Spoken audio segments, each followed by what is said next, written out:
This video has been made possible by our amazing sponsor, Squarespace, the simple and easy way to create a beautiful and professional website. Check it out, and for a free trial and even 10% off, use the discount code found in this video. Remember, a better web starts with your website.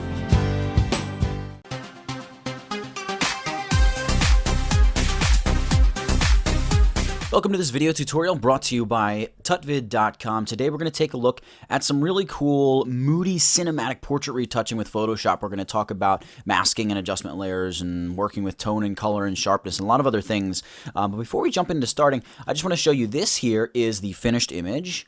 And right over here is the image out of camera. So we're going ahead and making some sharpness and tonal adjustments to the image to really almost add a little bit of a cinematic color grade and just an overall cinematic feel to the image. Now, the important thing is we did start with an image out of camera that has very, very shallow depth of field. In fact, if I zoom in, you can see that his eyebrow here is in focus. By the time you get to the tip of the nose, it's out of focus. So for those of you that are wondering or know the camera terminology, this was shot with a 50mm Canon f1.4 lens, and I shot it at about f1.6. Now, this image is open in Photoshop. You can see it's a smart object. There's the smart object icon indicator in the bottom corner of the layer thumbnail here. If I double click on that layer thumbnail, it's going to open up the Camera Raw editor. Now, I'm going to knock it out of full screen mode here, and we can check this out. So this is the image right out of camera. The only thing that I've done is I did play around with the temperature a little bit. I found 7100 Kelvin, and the temperature slider is cool, and then a tint of about -24 is great. That's just going to introduce a little bit more green into the image. And then also, you can see I have the exposure set to plus 1.25. If I put it back to 0, we can see the actual image out of camera is pretty underexposed. It was a very overcast day, and I had a very weak light, which I wanted. I wanted the weak light. I would rather have less light than more light, because I can always add some light later on, and I don't have to worry about necessarily blowing out highlights or things like that. So I was more concerned with the pattern of light on his face. We had the light right up here, and it was just pointing down probably at his chin if I had to pick an area that it was pointing at. And that's about it. So then I open this up in Photoshop, and you can see preparing smart object, boom, smart object. Now, one of the first things that we're going to do, one of the first things that I do when I open an image in Photoshop is take a look at it and get rid of blemishes. So we're going to do that by creating a new layer, and we're going to do that by using the hotkey Control-Shift-Alt or Command-Shift-Option-N. It's kind of like a no-frills way to create a new layer. Double-click the layer, and we're going to name this Blems. It's my blemish layer. I call it Blems. Now, the reason that we're creating a new layer is because if I were to just select the smart object, in fact, I'll just rename this smart object, and grab my healing brush. I like to use the healing brush, not the spot healing brush, but the healing brush. You can see that I'm just getting this kind of cross cursor saying you can't do anything. And if I click Alt-click to define a source point to repair the image, so if I Alt-click and then I still try to click, it's going to say, hey, this smart object must be rasterized, i.e. we need to unsmart objectify it, make it a raster bitmap object. Again, it is bitmap technically, but do you want to rasterize this? I don't want to. I want to retain the smart object-ness of it. The reason is, in this case, well, there are a few reasons, but primarily I want to be forced to work on a new layer. That way I'm working much more non-destructively. So now that we have the healing brush, what you need to do is look to the control bar and set the sample option to current and below. That means that when we do that Alt or Option click to sample, we're going to be sampling from the image below. So then we can just get rid of that little blemish there up by his hair, right? Shut off the blemish layer, turn it on, and it's gone. You can do the same thing right here. Now, using the healing brush is very important. It's a super powerful tool in Photoshop. It really does a lot as far as copying texture as well as a little bit of the color, but it blends a lot of the color together as well. So I'm just going to go through and I'm going to quickly Alt and select and define and go through and clean up these blemishes and like this stray hair, and I will be right back. So see you guys in a moment.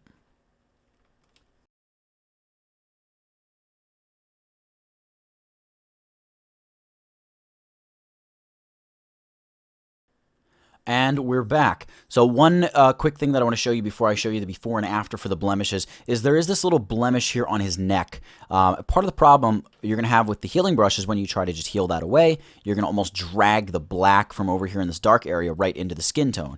Not what we want. Well, the trick is if you just sample that edge itself and then you paint from that edge there, like the edge of the neck, back inward, you get rid of that issue. I'm actually going to start from the bottom here, maybe a little bit more effective.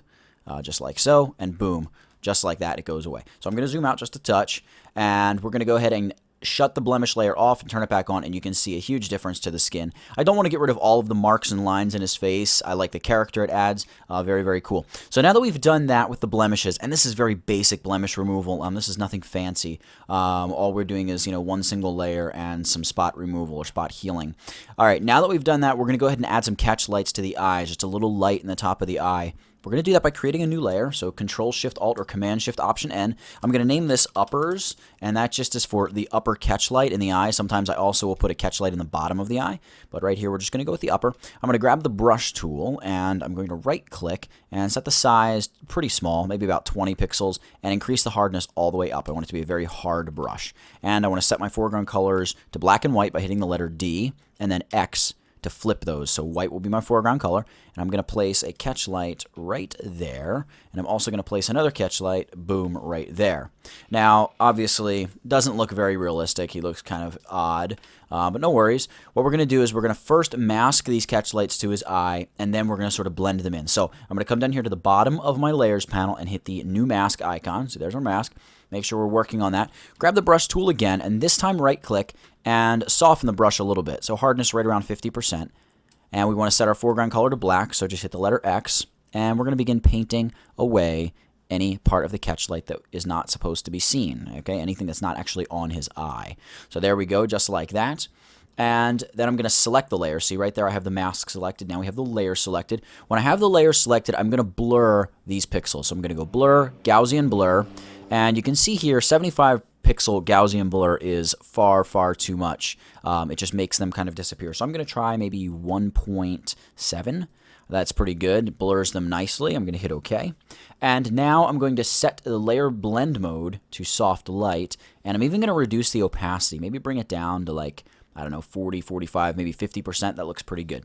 Now if I zoom back out, we can see he's got some nice subtle catch lights in the eyes. Now obviously, we're going to notice them pretty quickly because we know that they've been added. But as we continue working our way through this image, it's going to be much more difficult to realize, oh wow, those are artificial catch lights. And if they still look too artificial, you can always go and reduce the opacity a little bit more until they blend and they fit perfectly.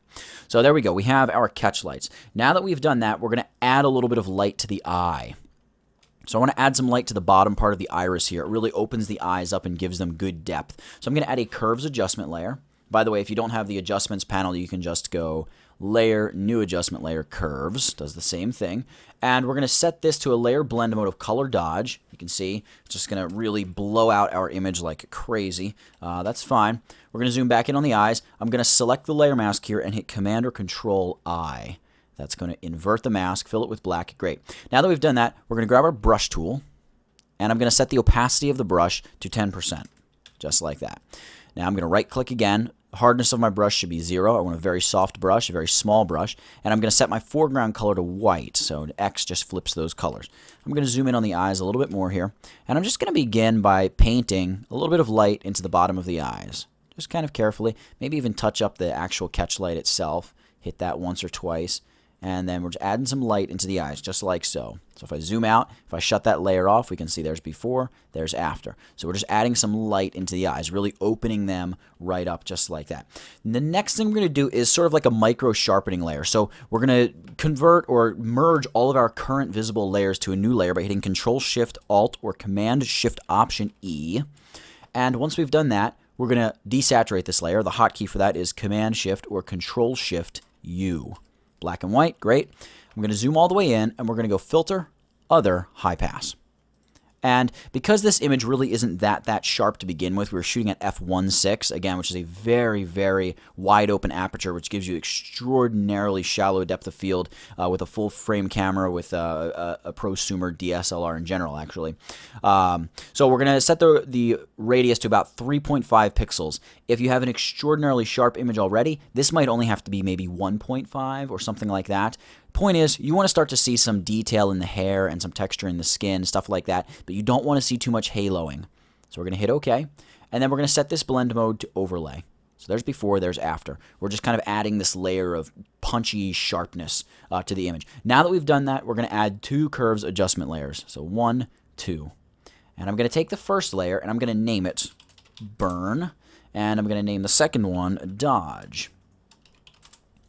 I'm going to go to the burn layer, and we're going to set this to a blend mode of multiply. You can see it actually gives us a really cool tonal effect. Maybe it makes things a little bit too dark, but definitely some killer tones and some killer detail in the skin up here. Really, really digging that. I'm going to select the mask here, and we're going to invert it. Command or Control I to fill it with black. It hides our entire multiply adjustment that we just made. I'm going to come up to the dodge layer, and dodging is brightening or lightening. So we're going to choose the screen blend mode. You can see it lightens everything up. And again, select the mask, Command or Control I to fill it with black. Now, I prefer to work with my shadows first, so I'm going to work on burning first, and then I'm going to go to dodging later, well, in just a minute. So what I'm going to do, and basically all I'm doing, is I'm going to begin painting over shadowy parts of the image, little shadows and areas like that. So I'm going to grab my brush tool, and you want to do this slowly. Dodging and burning is kind of a labor of love. So I'm going to increase the size here, maybe make it a little bit bigger. A brush around 200 pixels are probably good for this particular image.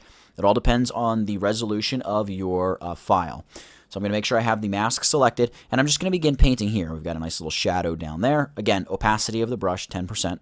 We're going to paint here the shadow of the jacket and the shadow where the jacket meets the t-shirt. Same on this side. We've got this little wrinkle in the jacket I kind of like. We're going to accentuate that a little bit. I'm going to make the brush a little bit bigger using my bracket keys. We're going to darken the base of his neck. Then we're going to darken the facial hair. All right, so you darken facial hair. It's going to make the facial hair appear thicker.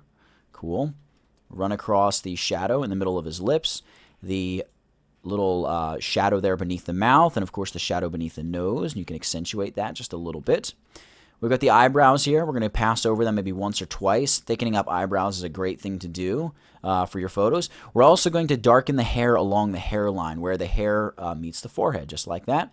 And actually, I'm just going to generally darken that entire side of his face. Again, it's going to almost make the light look a little bit more dramatic. See, I shut it off, I turn it on, shut it off, turn it on. So we are making a difference here. And then I'll probably go up to the hair and just kind of play around, hit some of the shadowy areas of the hair, and we'll end up doing the same thing with our screen. I'm also going to just paint in some of the darker looking areas in the ambiance back here. Great. Cool. So there's our burn layer. Now we're going to go to the dodge layer, and I'm going to do the same thing. So back in the ambiance, I'm going to brighten up some areas that are already kind of bright right there, that sort of patch in the road behind him. Maybe these vehicle headlights, right? Make them look just a touch brighter. And we've got this nice light coming over his back shoulder, which is great. We've got this highlight here on the, not really lapel, but this part of his jacket. We're going to increase that. I've got this cool highlight here. I've got some highlights coming down the front of his other shoulder there, on the side of his neck, on the back corner of the neck there. Cool. And right there on the chin, this side of the cheek, there's this highlight that runs along the nose. And then for the forehead highlight, I'm just going to click a couple times with a rather large brush to just make a nice highlight there in the middle of his forehead, or on the edge of his forehead, really. And then I'm going to hit some of these highlights in the hair, just like so. So right there, cool. And then you can make the brush smaller. We can hit some of the highlights on the ear if you like, if it's bugging you. There we go, cool. Just like that. Okay, so now if I shut the screen layer off, we can see we've made a difference with screen. If I get rid of both layers and then I turn them both back on, you can see we have in fact made a pretty big difference. We're not done yet though. I want to shift click, so select the dodge layer, then shift click the burn layer, and we're going to drag these layers down to the new layer icon. That's going to duplicate the layers and give us a very strong dodge and burn effect, which I don't necessarily like. I want to select the second burn layer's layer mask and go filter, blur, Gaussian blur, and we're going to blur this about 75 pixels. Again, this is going to depend on the resolution of your image. I'm just looking to really smooth out this entire mask. So here's the blurred mask. Here's the this is the non-blurred mask. All right, blurred mask, non-blurred mask. So big difference. Now we're going to come up here to the non-blurred dodge layer, but we're going to choose the top one, the newest dodge layer, and we're going to blur this mask as well by going filter, Gaussian blur. It's going to use that same 75 pixel Gaussian blur. Beautiful. I'm going to Alt or Option click the mask, so I get back to the image. Now what we have is a duplicate version of our dodge and burn layers, but they're very, very soft, so they're diffusing all of the light beautifully. So we have this increased contrast and drama, but it's being softened over the entire image. I like it, but it's still a bit too much. So I'm going to select both layers like that, and I'm just going to reduce the opacity to about 35–40%.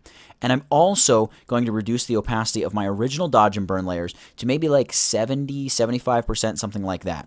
Just so these two sets of dodge and burn, the blurred dodge and burn, are sort of working in conjunction with the sharper dodge and burn. Let's go back to our original image and see what we started with. There's what we started with, and here's what we have now. So now that we've done that, we're going to go ahead and begin the toning process. Now, the toning process, we're going to start or begin by adding a levels adjustment layer and use that to reduce the contrast of our image a little bit. So here's the levels adjustment layer. I'm going to select that, and I'm going to pull the black point in a little bit, right? So that's going to increase the blacks or pour light into the blacks, and I'm going to pull the white point over, which is going to darken our lighter tones in this image, right? So before, after, we've really killed a lot of contrast. Not enough though, because I'm going to go ahead and add a curves adjustment layer here, and I'm going to lift the blacks a little bit more generally and push down the whites up here a little bit more generally as well. So sort of like a reverse S curve. All right, see that? We've really reduced contrast a lot. And we're going to do yet another curves adjustment here where I'm going to lift the blacks a little bit more and I'm going to lower the whites a little bit more. But this time I'm going to take a point on my curve line back to the original line that's running from the bottom corner to the top corner, and just kind of pull the center portion of the image, right? This whole center portion. I want to pull that back in alignment with that original line. So we're really just pulling down on the top part and pulling up on the bottom part. And again, if you don't understand how curves work, I have an entire tutorial on tutvid.com on how curves work. Highly recommend you check it out. Curves is an amazingly powerful tool and super, super useful stuff to know how to use. After we have our levels and our two curves adjustment layers, we're going to go ahead and add a vibrance adjustment layer. And we're just going to knock the vibrance down maybe like -15 or so. We're going to be introducing some color in just a second to complement the general color palette of this image. And actually, we're going to do it right now. We're going to use a gradient map. And I'm clicking on the gradient here, and I'm going to choose this kind of burgundy wine, well, not quite wine, but just this deeper burgundy with a sort of greenish mustard color. And basically the way the gradient map works is it's saying, hey, you darker reddish magenta colors, map yourselves to the darker parts of the image, and then you mustardy colors go to the lighter parts of the image, and then everything in between, you know, you match the darker grays to the mid grays to the light grays all the way to white. Now that we've done that, we're going to take the gradient map layer and we're going to set it to a blend mode of soft light. And you can see we've introduced a whole bunch of color. Now as things stand, this might be a little bit too much magenta, so I'm going to double click on the gradient map, double click on my magenta stop. I'm going to make sure saturation is selected and just desaturate that magenta just a little bit. All right, it's going to make the image look a little bit greener. The reason it's making the image look more green is because green is the opposite color of magenta. So if you take magenta out of an image, it's going to look like you're pouring green into the image. So now that we've done that, we're going to go ahead and add probably a brightness and contrast adjustment layer here as well, just because you can do this with curves, I know, but we're going to keep things kind of stupid simple here. I'm going to increase the brightness maybe about 10 ticks and then reduce the contrast maybe another 20. So we're really killing off contrast here, right? I get rid of all these layers, really contrast the image. We add all these layers, we've really decreased contrast. Now, the reason I like to decrease contrast is because it sort of fakes increased dynamic range. It makes it look like your image or your camera has picked up a ton more detail in the shadows and the highlights than it actually has. And now we're going to be able to selectively add back in the contrast we want, making sure that we keep this really cool, almost pseudo three-dimensional looking image. So now that we've done all of this, we're going to merge all of the visible layers to a new layer, Control-Shift-Alt-E or Command-Shift-Option-E. Boom, there we go. Popped up on its own layer. I'm going to call this Multi because we're going to set this layer to a blend mode of Multiply. Now, really cool tones here, really smooth looking light, looks really neat. However, way too dark. You can see all of this down in here is just way, way too dark. So we're going to combat that by adding a levels adjustment layer. Now, we only want the levels to affect the multiply layer because the multiply layer is what's working all this magic by interacting with all of these layers beneath it. So I'm going to hold down my Alt or Option key and hover between these two layers and clip my levels layer to my multiply layer.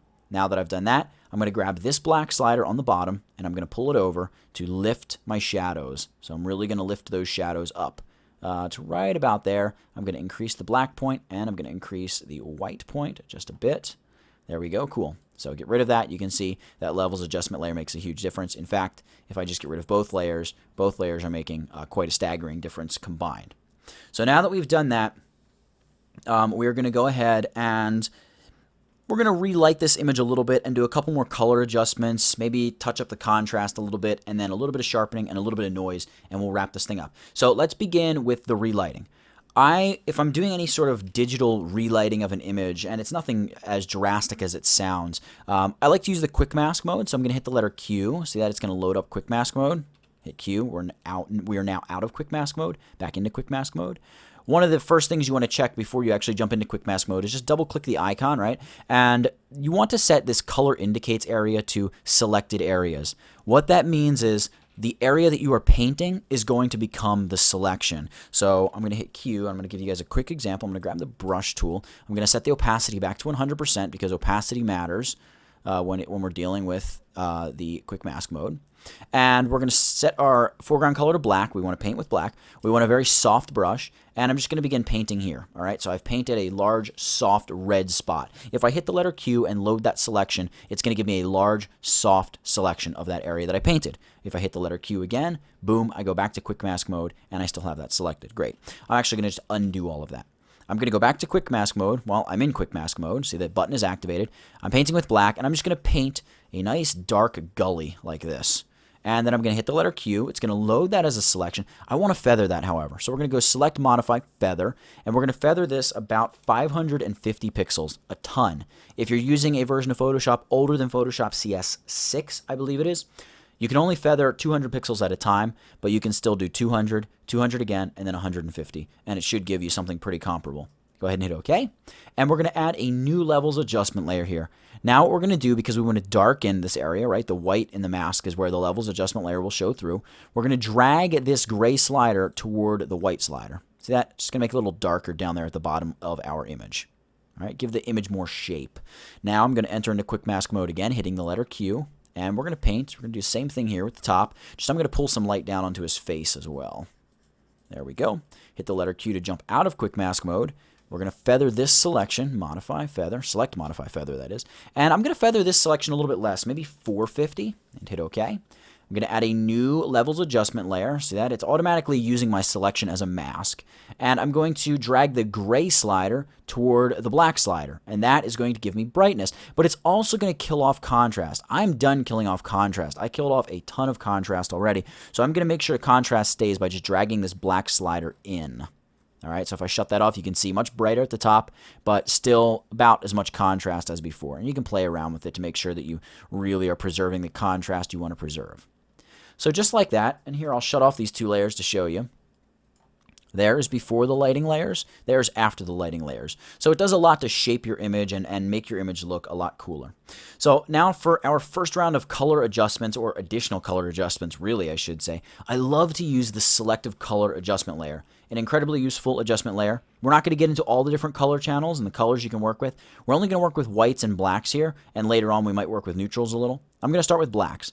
I want to actually lift the blacks, so I'm taking some of the blacks out of black. See, if I pull black this way, it makes the blacks very, very dark, very rich. If I push them this way, it's just basically dumping white directly into the shadows. So I'm going to be very easy with this, maybe go -5, -6.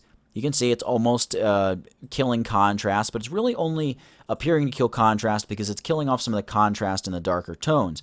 I'm going to remove some yellow, maybe 1, 2, 3 ticks of yellow. If I remove 3 ticks of yellow, that introduces blue, because blue is the opposite of yellow. And I'm also going to remove 1 or 2 ticks of magenta, which we already covered this. Green is the opposite of magenta, so going negative here is going to add green, right? And we don't want that much.